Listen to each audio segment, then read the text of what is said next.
The 104th Massachusetts Open was played at the Woodland Golf Club in Auburndale on the 100th anniversary of Francis Ouimet's U.S. Open win at the Country Club. Yes, Ouimet, a Woodland member. Low numbers were possible. Paul Park with a 31 on his first 9, but a 40 on the second 9 to throw himself out of contention. The final group of the day would jockey back and forth most of the afternoon. Andover Country Club's Evan Harmerling and Stamford, Connecticut's Jason Caron with birdies on number 5. And playing partner Eric Dugas out of Brewster with a nice par save. Coming to the 6th tee, Harmerling had the lead until he hit his tee shot out of bounds. I was standing over the ball, and I got a little nervous. I made 2 birdies early on, standing over it, and just kept inching my way right because I thought I was open. I was playing well, so I didn't have too much panic in me. I just hit the next one down the middle and tried to make birdie on the second ball. I'm out there having fun. I'm not too worried about what the score is, where I'm at. I'm just going out there and I hit a ball out of bounds. I make double pretty much every round, it seems like. So I knew I could bounce back from it. I had a double yesterday and made a bunch of birdies after it. So up ahead, veteran Rhode Island pro Ed Kirby with a chance to tie for the lead with the long sloping putt on 10. It would slide by. Too far, in fact. Led to a 3-putt bogey. Eddie ended up tied for 4th at 3 under. The low amateur, Ben Spitz, also ended up at 3 under.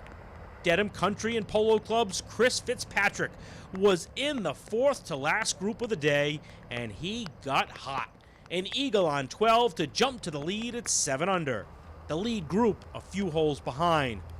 Fitzpatrick would drop a couple of shots coming home to get into the clubhouse with the lead at 5 under. And the weather was worsening. You just beat the heavy weather. Advantage or disadvantage? Definitely an advantage. It was tougher coming in, trying to, you got to have everything keeping it dry, and the greens get a little softer, so the balls are spinning a lot more, and there's a lot of wedges coming in on these last 3 holes, so that could play a factor coming in, spinning it off some of these greens, and hang out, see where it goes, and if I hear anything, I'll probably hit some balls, warm up a little bit, and prepare for a playoff. Harmerling would be up and down. A birdie on 12 to take a 1-shot lead, but he gave it back on 13 and failed to capitalize on 14. Probably a 4-footer that I had a chance to get a 2-shot lead. Hit a pretty good putt, but I think it lipped out. Dugas was one back at 5 under through 16, but he flew the green on 17 and was stymied against a fence. He was knocked from contention. So coming to 18, Harmerling led Fitzpatrick by 1 and Caron by 2. When Harmerling had to play out of the front bunker, Caron knew he had a chance to sneak into a 3-hole playoff with his birdie putt on 18, but it just slides by. Caron ended up in 3rd, 1 shot back, because Harmerling would bogey 18 to set up a 3-hole aggregate playoff with his roommate. It was a packed house, and I woke up this morning, said I'll see you in the playoff, and that's what happened. So it was a lot of fun. That's what we were laughing about out there on the playoff holes. We lived together in Orlando this past winter, and he was, he's a really good friend of mine, and we were really comfortable out there and had a lot of fun with it. So Pars on the first hole, but Harmerling knocks down the flag on the second extra hole, number 17. The birdie putt put him 1 shot up. Then on 18, his approach in makeable birdie range, and that put the pressure on Fitzpatrick.